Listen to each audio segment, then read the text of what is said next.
like the actor and the way that it was portrayed and the things in the show, it was amazing, and he is my second favorite current Marvel villain. Who's your first? Wilson Fisk. Okay. Hands down, Wilson Fisk. Vincent D'Onofrio, right? Yes. Yeah, he's born to play that role. But no, I mean, I loved the acting job, and again, if it was anybody but David Tennant, I don't think I would have liked the character near as much. But I don't know, anyone that you can beat by putting in earphones or cutting out his tongue, and it's not that great of a villain overall. Right. One thing I'd say about Fisk, though, is he's not quite as sociopathic as Kilgrave, but he thinks he's doing good. Which is what makes the best villains. And Yeah, Kilgrave thinks he's doing good, too. That's even scarier, though, because it's sort of, not to bring in politics, but sort of like that Trump mentality. I'm fixing this for you guys, but they'll do anything to do that, and they don't care about the people they hurt. Yeah, the ends justify the means. So, Luke, I'm wondering if you can tell me a little bit about Kilgrave's history, because he does show up in Daredevil initially. Yeah. Luke, do you like Daredevil? What? Man, it's been a while. Because all that's really ever explained in the Alias comic books, because Kilgrave doesn't show up until like maybe the last third of the run, that he just straight up hates Daredevil. Yeah. Hates Daredevil. Never really explained, but he absolutely hates Daredevil. And he has Jessica, who, as an Avenger, goes under the name Jewel, has her under his control. And the different thing between the TV show and the comic books is in the comic books, at least it's my understanding, Kilgrave never rapes her. No. He in the comics, it's more of he made her stand in the corner and watch while he was doing that to other people, but And then made her beg for it. Made her want to do it, but Which is even she couldn't. But he grosser. never did, which is just another even worse kind of torture. But anyway, but the whole point in the comic books is he hates Daredevil so much that now he has an Avenger under his control that he gets so fed up and he's like, Jessica, go kill Daredevil. And she's like, okay. And so she flies to the Avengers Tower, and as the Avengers are returning from a trip, she mistakenly punches out Scarlet Witch, thinking that she's Daredevil. Which is great because it was like right after the Avengers and the Defenders just got back from a mission where I can't remember one of their main roster characters was really injured, so they were already like emotionally charged, and then Vision watches her come fly out of nowhere And the Avengers punch her get in the face. pissed. Yeah. But it's also because she is far enough away from his powers that it kind of wears off, and she's like mid-punch, like, oh out of it, yeah. no. This is gonna be bad. But like I said, in the comics, his history is like never really explained. So I was hoping that you knew a little bit more. I'm trying to remember. It's been so long since I read it that I think the last thing I read with him was the more current run of him showing up in the Mark Waid Daredevil when he was out in San Francisco, and that was they hint at the history there. He is an old Daredevil villain that they've just run into a lot. And I actually think McCord back there yeah, to remember most of that stuff. But in the more you want to, but in the more recent stuff, Kilgrave had gone around and basically tricked a bunch of women into sleeping with him, so he would have a bunch of little Purple Man children running around. And he's just going around and collecting them to because he's never had love. That was the thing that because he could always make someone love him, but he never actually had it. So we thought, I'll just make kids. That'll solve it. Like most Always relationships. works. Well, one thing that I found most chilling about it was Hope with her pregnancy. Like, she wanted to do anything to get that out of her, and I can totally understand, and that's why, I don't know, it keeps tying to politics for some reason for me that, women should have that option because, when their bodies are violated, I don't know, that one really struck me as just horrible. Like, what she would have had to do if she had to raise that child, and he turned out similar to Kilgrave if he had that same ability, which we find out, when they take the fetus and do really bad stuff to it and enhance his powers, basically. when you talk about the show, like it sounds a lot worse. Like it sounds really Why would bad. It's really not anybody that bad. It's fun to watch. I Like promise. Well, no, and the thing is that really it's such a powerful show because it really hits on truths. And so if someone hasn't seen it, I would really recommend just seeing it because there's so much in it that really, like, it's one of my favorite shows of the past, I don't even know how many years, because there's just so much in it that is very powerful. It's If very you're feminist hesitant show. to watch it, make sure you at least get through the first episode because the scene at the end of the pilot just made me lose my freaking mind. That was such a good scene. Yeah, I think episodes 9 and 10 were the 2 most stressful hours of my life. One thing I really enjoyed about the characters in that show was the friendship between Jessica and Trish. So that's my next lead-in. Way to go, Luke. I got you. Good job, Luke. My favorite way to start a sentence in the comic books. Jessica is best friends with Carol Danvers, who is Ms. Marvel. Couldn't necessarily do that for the TV show. So instead, what they do is they replace Carol Danvers with Trish Walker, also known in the Marvel Universe as Hellcat. And I think that was a terrific choice because Carol Danvers, as an Avenger, is kind of a celebrity.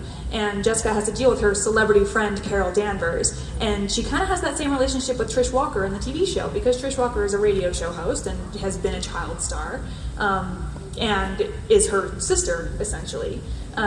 So if you guys want to touch a little bit more on their relationship, you know. Oh, their friendship gave me life. Yeah. I loved every second of it, and I really like how it's basically given Patsy a resurgence. She has her own series again, and Patsy was practically unknown before now. Yeah, go see Kate Left downstairs. She writes Hellcat. Yeah.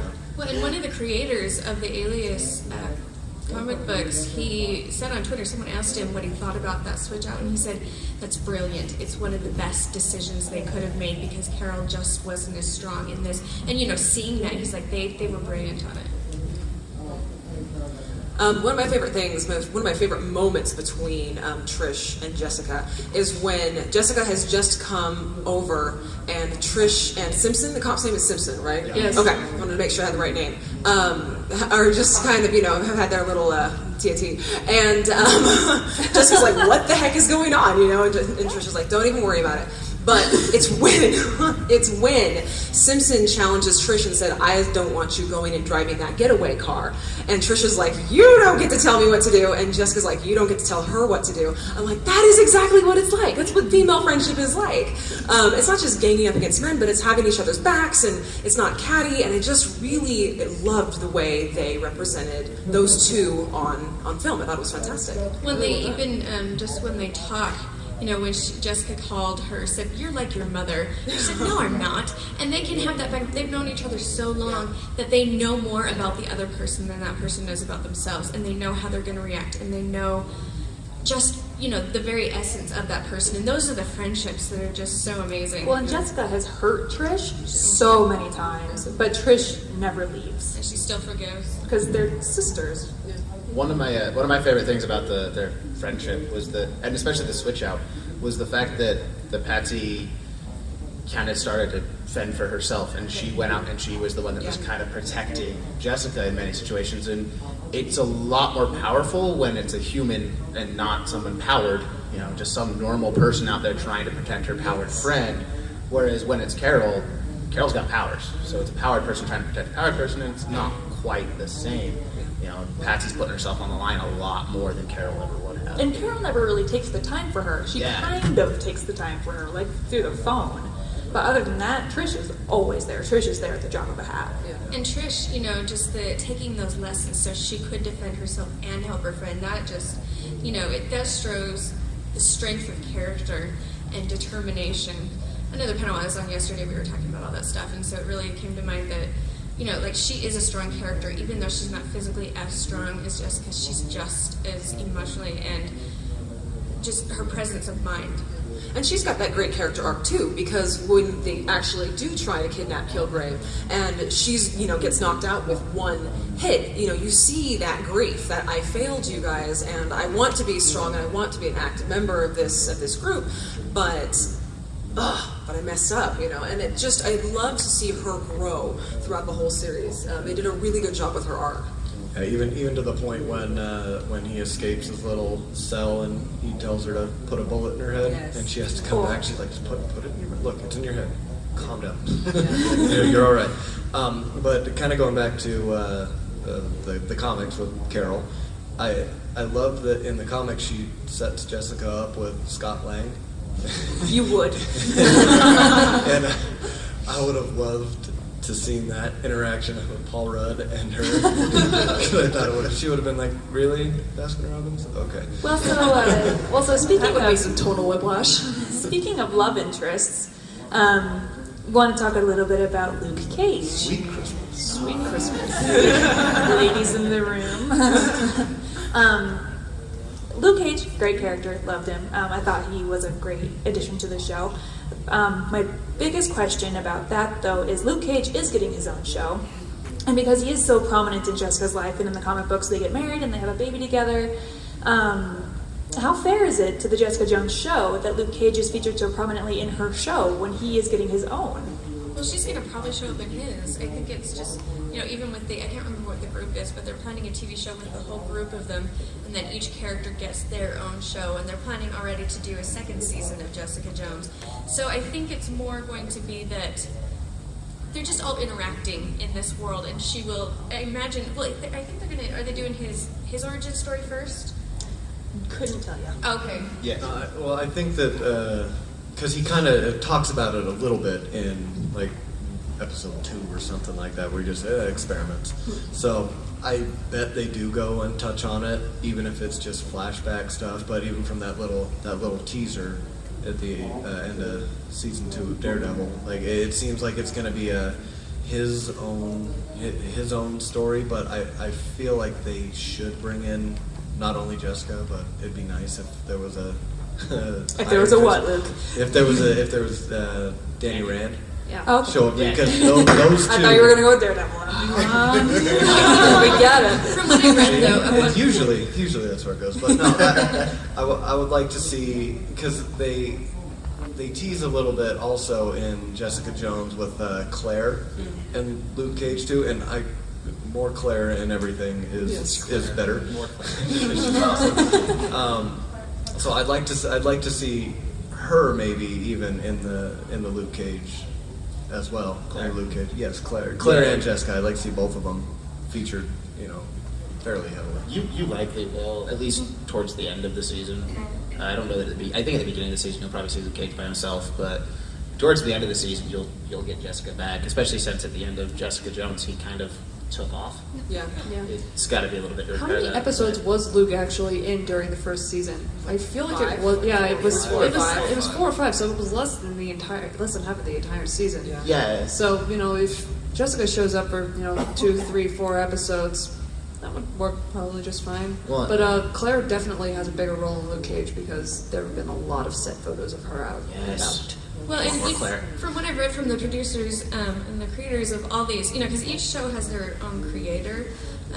The one for Jessica Jones is a woman, which for me at least, I think that's one of the most important things about it. How they got the story right was because it was a woman writing it and basically creating it. But from what I've read from all the different articles and discussing it, there are strong hints that they're all going to be interacting in each other's shows.